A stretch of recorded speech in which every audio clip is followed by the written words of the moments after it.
Hi, this is LJ Bothell, and this will be a medium-length video on all you wanted to know about email and more.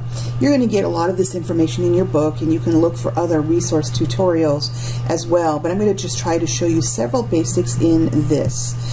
Everything from, creating a basic email, creating a signature for your email. This is what a signature looks like.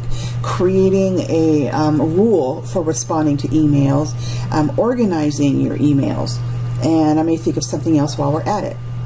So at this point, I'm using one of the student emails. I'm being Lisa Bothell, the student, and right now I've got my inbox open for my email area, and then the reading pane.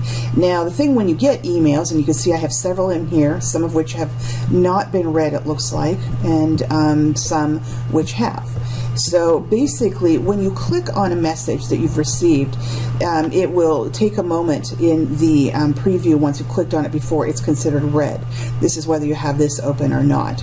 If you don't want to actually see a preview of the message and would rather double click the message to read the whole thing, then you could certainly turn off the reading pane. I'm going to go ahead and leave it on right now though. So let's take a look at our architecture here. If you're going to do a new email, you're going to put in a person's name, and normally in an Exchange account you can click to and you would get your global address list. All of these are inaccessible to us in this class. This is actually Shoreline email addresses. These are rather addresses, but we are prevented by our unique temporary student emails from using this. But you can also come up here and look for contacts and therefore send something. So right now I am going to send something to myself, the instructor account 00 in here. And let's double click it. It'll put to. If I wanted to do a CC, then I could do that. Oops, sorry, that shouldn't have popped up there. So what I want to do is click in here and then choose a CC. Hey, stop doing that. Okay, let's do that right here. We have to actually click this. There we go. And then I could do a blind carbon copy. Blind carbon copy is a really good thing to use in emails if you don't want everyone to see each other's email addresses. So say you're actually sending, like an instructor, you're going to send an email to a whole bunch of students, and you're not sure that the students want to or need to see each other's email addresses. I might send the email to all of the different students, blind carbon copy. That way you only see your email when you receive it, but you don't see the email names of all the other students. Okay, I'm going to go ahead and I'm going to get rid of this CC, but here we are. Okay, now you'll notice the message I have here has a lovely signature. However, hit no here. When I go look at a couple of these emails that I've sent, that one does have a signature, but I actually sent a couple to myself that don't have a signature in it, and then I remembered I needed to create it. Here we go, testing. Nope, that's in there. That's one of these. Here we go. This one doesn't have a signature, so I realized, whoa, I need to do that. So if you want to add a signature to your email address, what that means is you're actually adding a little information in the email address that people can refer to. Over here and find one with some contact information for you. It's a professional thing to do, and in any company you work at, they'll usually have some sort of protocol for you to do this. They'll indicate what kind of font you might want to use, the title, whether you put your department or title or the company name, whether you put in your phone number, etc. So in this one, I've put in my name, my title, Shoreline Community College Business Technology, that's the department I'm in, and then this phone number. This is not actually a real phone number. It's hard for folks to get a hold of me by phone, so I just use a phony one for an example here. But let's go over to File, and then let's go to Options. And the neat thing in Options in Mail is you have all sorts of interesting things you can do here. So for instance, signatures. This is where the signatures come from, and these are ones I have created in the past. This is a basic one if I'm having a casual email, and this is my department one that I have attached to my student account 15, which we were looking at, and I've also attached it to the student account 00. Now if I want, I can always create a new one. So let's come down here and do new, type a name, and I'm going to just call it BizTech 293 signature. Click OK. Now here it is, and it's currently empty. So what I will usually do is, if I'm going to have a signature, or when I'm going to have it, I like to put a kind of dividing line between the bottom of my text and the beginning of my signature, and that was why you saw on previous ones the this thing here. What I'm going to do for this one is I'm going to just use little stars instead. They're a little bit more discreet. So this gives me a dividing line. And then I like to maybe make it a color that's different than black and white. Although if you want to be strictly professional, you can use use whatever color makes sense to you. But this one, I'm going to put sort of a medium gray. Then I'm going to, oops, now that's interesting when I do that. That's not what my goal was. And I'm trying to do a reverse, so let's go backwards, get rid of that. I'm going to hit enter a couple of times, then I'm going to come back up here and do the stars. And the reason I'm doing it this way is because often when you do a line of some sort of interesting text and then you hit enter, it might convert it to something else. So I made sure to hit a couple of enters, so now I can put my name, L.J. Bothell. I cannot spell. And then I like to put my signature information mostly on 1 or 2 lines. So in this case, I'm going to put my name, and then I'm going to go Shoreline Community College. And then I like to use dividers. So I'm using one here. You could use a slash, you could use a dash, whatever. Business. Technology.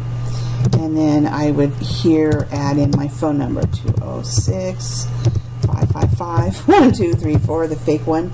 And then in this case, I might bold my name, and then I might leave this the same. And I might go ahead and make this black. And then since this is a signature, I'm usually going to keep my signature so it's smaller than my average text. So I'm going to make this, I'll make it 10 point. And there we go. So it's very simple. And this is now going to be my BizTech 293 signature. If you have a web page and you want people to find that, you can add that in there. I often in my signatures will like to add something like "Have a nice day." Excuse me. Other people like to put a quote of some kind. I'm just going to stick with this for my BizTech 293 signature. And then what I'm going to do is I'm going to attach this one to the 001 as an instructor and click OK. And then it's like I'm going to give it second thought and say, you know, I'm going to go ahead and I want to also attach this one to my student account 15, which is the one I'm showing you a lot of stuff in. So I'm going to click OK there too. Now I'm going to hit OK here and get out of options. And then if I create a new email, this is interesting. This is not what I expected to see. So let me go find out why that didn't take. Back to options, and then mail, and then signatures. And oh, I know why. Because when I went here, I forgot to come down here to this little, I just assumed because I had this highlighted that it would work. No, I need to come down to the new messages and note for the student account 15, I want to use the BizTech 293 signature. There we go. Now we'll click OK.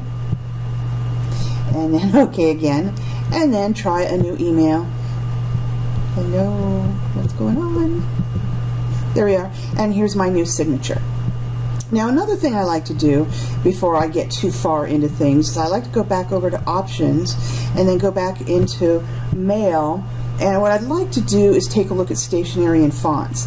Now I mentioned in the options video that I don't tend to worry about this that much. I lie like a cheap rug. Basically, I don't usually choose themes. And when I looked at that at a glance, I was thinking in terms of themes, meaning, oh, I could have a background in my emails. I could add colors or something to them. I tend to stay away from those for professional emails because I want things to be very simple and easy to read. I have to assume that anyone reading an email could be someone that might have visual difficulties and needs to enlarge it, and they need really good contrast. So my text in my emails emails tends to be black text on a white background. However, I can change my fonts here. So for instance, for all new email messages from now forward, I currently have things set to Corbel 12. I did this on my own. I tend to like this particular font, but sometimes folks like a font called Arial. So let's see if I can find Arial in here. There's Arial, and 12 point. So I'm going to keep that. Regular, I could italicize it, which I don't recommend because, again, you want it to be easy to read.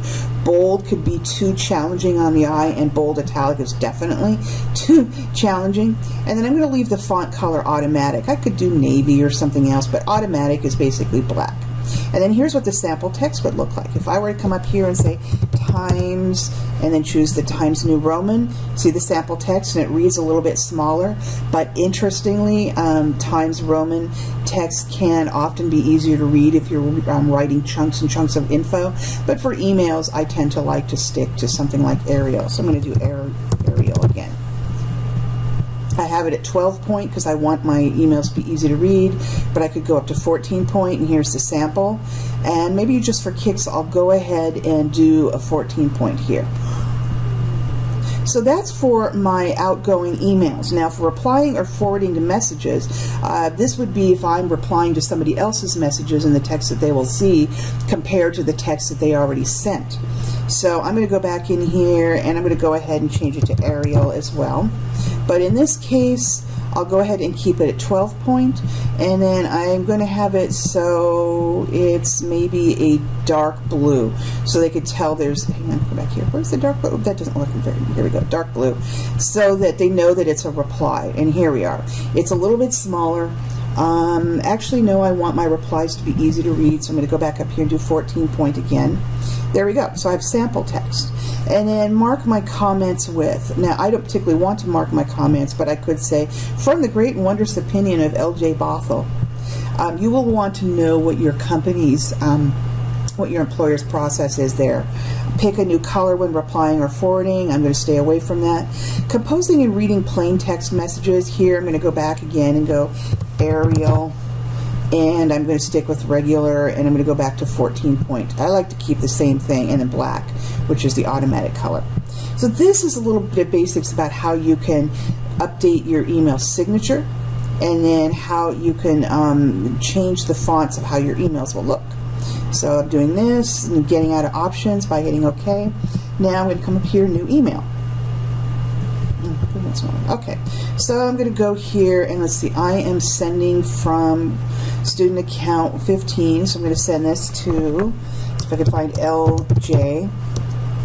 Let's try LJ. Oh, Lisa Bott, that's me as the student, and Lisa Bothell is the instructor. So I'm going to click this, and then I'm going to say testing email.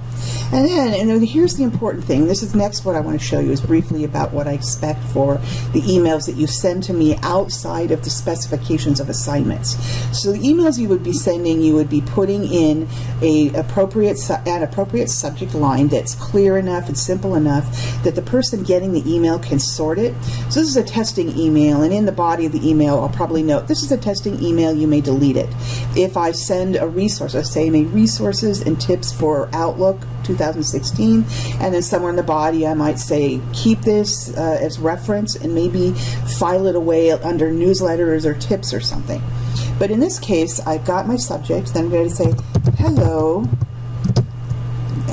Lisa, this is a testing email to verify my fonts are clean and easy to read, and that my signature appears. My email signature. So, mail. You may delete this email when you receive it.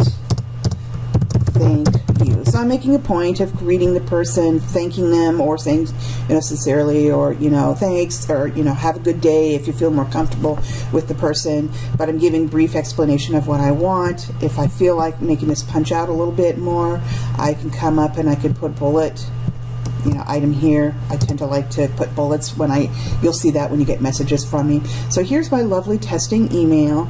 I'm not going to do anything else, although I could, if I decided I wanted to, go in, let's just for kicks, insert an online picture. This gives you a chance to see the kind of things you can go in here. Starbucks mocha. Can you of course I'm going to look for one of these. Oh, that one looks really good, but that's taking up too much room in that picture. I want so I'm going to select this and insert it. It's a big picture, so I can come in here and I'm holding my shift key down and dragging to make it really small. I certainly can come up here and you know, bold things. So come up here and bold this. You may delete this email when you receive it. In this case, I'm going to italicize it. I may go ahead and put this in red text. So, you know, you can do all these kinds of things in your emails as appropriate. So here's the basics of it, and then I'm going to send the email. Okay. Now the next thing I want to show you is a little bit about organizing. As you can see, I'm developing kind of a full inbox here, and I am a really organized person. I do not like to have emails in my inbox except for things I haven't read yet and I need to attend to. Then I like to sort and file them away. And then usually once a quarter I'll go through and check through my email folders and see what I need to keep and what I don't, or what I can archive, and so on. So this is a practice I want to share with you. It's important in the business environment. So the great news is it's really, really easy to do. So you can go over and create folders from here, but I'm about the laziest person in the entire world. So what I like to do is come up here and then just right click and then create a new folder. Now the types of folders, and I'll send you an email with these tips so that you'll have it in your inbox one of these days soon. What I like to do is have some sort of to-do folder. That means emails that I want to respond to sometime early today or during the day. I would like to have a reference email folder. This would be reference information, like if somebody's birthday is coming up, or I get an email saying we're getting a new hire, or I get an email about something I'd like to refer to in the future. I like to have a file folder for events. So if there are events I'm going to attend, and then maybe emails that come in related to that, such as, oh, here's your itinerary, here's a PDF of the conference guide, here's a reminder of your ticketing information. I could put all those in an events folder, and I could even make subfolders in there per trip. I like to have what I call a resources folder, and this is where I would put things like tips, newsletters, stuff like that that I would use for reference. And then I like to make a tech folder. This would be for any tech requests that I have for the technical department, so as they solve them, I can keep them there and refer to them if I have the problem again. So what I'm doing here is I'm clicking on my account, actually I'm right-clicking it, and creating a new folder, and I'm just going to start with events, because that's the one I could think of first. And it goes and alphabetically moves it down here. I'm going to do another one, and I'm going to call this to do. Now this is a hot one for me, and guess what? It moves all the way down here. Now the thing is, this just automatically organizes things in order, and in fact this is an email. Some of these are things I don't really care to see, but unlike Gmail, you don't really necessarily get to hide these. Let's see here, move up, move down. Properties, let's see if properties lets you hide it. It doesn't. No. So you're basically stuck looking at all these. So I try to use creative and appropriate naming for my file folders. So I'm going to right click on the to do and rename it. And I'm going to call this AA, because it will move it up to the top. Now the thing of it is it moves it up to the top under these primary email things. So what I want to do is I'm going to try inbox here and make a new folder and try this, AA to do. How cool is that? So I'm going to go ahead and get rid of this one. Okay. But the other thing is, let's take a look at events. I'm going to see if I can just drag this up to the inbox. There it is. Yes, I'm going to move it. Except I'd like it to be below this. I'm going to move this up. So the idea is that this is all for me incoming and retaining mail oriented, and these are other mail activities. So I'm going to basically make folders related to my incoming email. So another one I indicated I like is reference. And then another, and notice how it moved down here like it should. Then I'm going to do another one called resources. And then in resources, I'm going to click here and I'm going to create a new folder and call it newsletters. and I'll create another resources subfolder called tips, and you'll see, wait a minute, what did I do? I don't want to rename. I'm going to come up here and, sorry, new folder, tips, and then another one I'd like to do is, in here is called tech.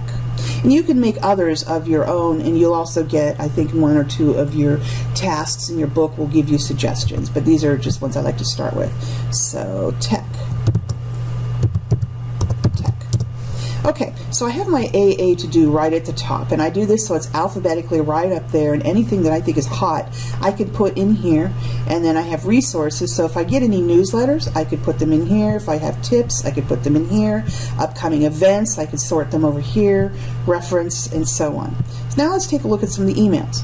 Now, one thing I've asked our tech services department about, and I may or may not get much of an answer on it, is that anything that's coming from any of you or me may read instructional account and student account on it.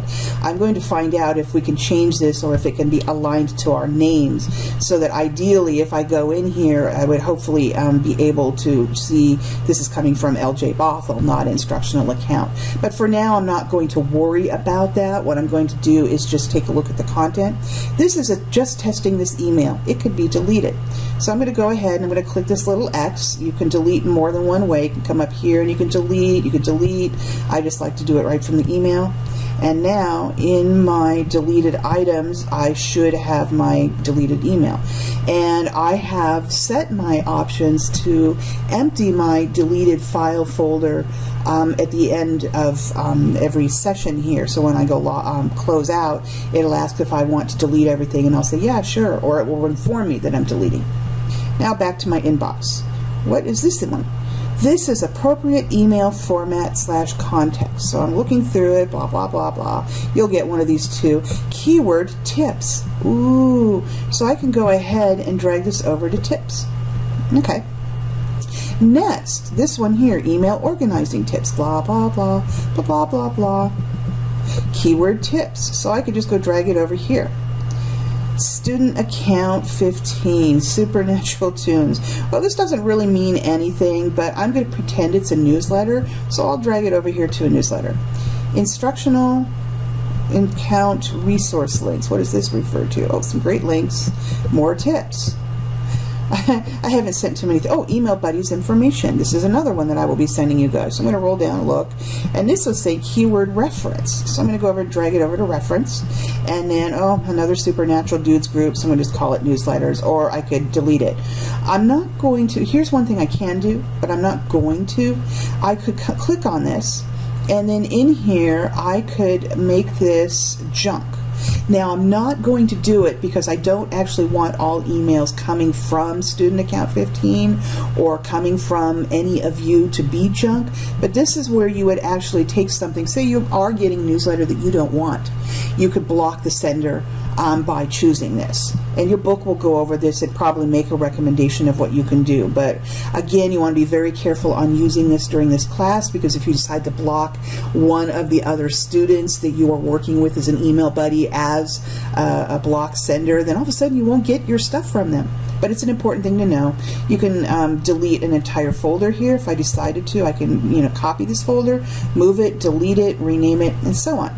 But as you can see, now my inbox is nice and empty, and everything looks like it's red. When it's not red, if it gets moved over here first, it'll have a little mark to the side, like 1 or 3 or 5 unread ones. So let's do here. Rules I think are a different place. Automatic replies out of office. This is another part of your email you want to be aware of. This is important if you're going to be on vacation for a certain period of time. So, for instance, I am actually going on vacation after summer quarter until the beginning of fall quarter. So I'm going to set this. However, I'm not going to do it as the student. What I want to do is I want to make sure I do it under this one as the teacher. Then I'm going to come here and do my automatic replies so you can see how it works. Send automatic replies. Only send during this time range. And for me, my vacation will start August 5th, and then it will end. This is a really long vacation. I'm very happy. September 20th. and this will end at, I'll say, 5 o'clock p.m. on that date. I'll be looking for emails before then, and then on Friday I'll be, yes, I think 12:30 a.m. should be fine. So what will happen is that during this time range, any message I type in here inside my organization, i.e. you guys, or inside of Shoreline Community College, if I were using my real instructor email exchange account like you would at Boeing or Starbucks or a hospital that you work at, anything I put in here will be my out-of-office reply. So, hello, I will be out of the office on summer break. And what I like to do is I like to repeat the information here, because I cannot assume they could see this. From Friday, August 5th through Tuesday, September 20th. And then, of course, my spelling here is not so great, so capital S. If you have questions, please contact, and I'll just say Jane Doe in the business technology. There's my spelling again. Isn't it fun having a teacher that makes so many mistakes? It means that it's completely normal. Business Technology Department at 206 555-1345. Another fake number there. Thank you, and have a great summer. Now, I'm doing this just as a real short and a quick one here. However, if you're going to be doing this on a professional level, you'll want to speak with your supervisor and your team members to make sure that you're putting in the kind of information that your coworkers or your customers or your vendors, whoever you work with most regularly, need to see. And that way they know when you're going to be out, when you're going to be back. You don't have to say you're on vacation. You can simply say, I'm going to be out of the office from, so I'm going to do this. People can go ahead and assume that it's a summer break or not. I will be out of the office from blah, blah, blah. And I might even make sure I put the year in there, especially if, you know, the year changes during your break, 2016. If you have questions, you always want to let someone know what the questions, if you have questions, who else to contact.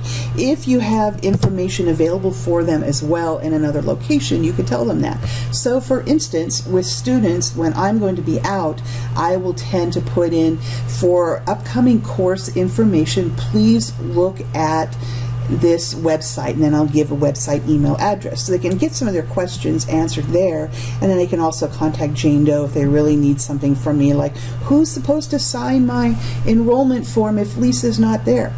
So okay, I have this. I'm going to select it because I want to actually change the font. Let's go back over to Arial, and then I want to make this easy to read for whoever gets it, so I'm going to stick with my, I'll say 12 point should be just fine. Now, this is inside my organization. So in this case, you may also contact Jim Doe at 555, okay, sorry, let's go back over here, 206 555 4567. Now in this case, Jim Doe is fine with being contacted by people in the company, but Jim does not want to be contacted by anyone outside the company because he's really busy and he's actually a supervisor, but he is available for other employees. But the reason I'm making this note is if, okay, I'm going to copy this. This is for inside my organization. For outside my organization, I'm going to go here, do the same information, oops, but I'm going to remove the Jim Doe part. It's also going to take place during the same time period. Auto reply. This means when someone sends a message, they will get this back automatically during this date range, and then this will end automatically after 5 p.m. on Tuesday, September 20th. Inside my organization, it works the same way, and there we go. Okay. So now I have an automatic reply set. It won't show up until August 5th on emails that people send to me. However, that's how we do it. Now I want to go back over. Okay, so basically that is pretty much what I wanted to show you about the basics of email.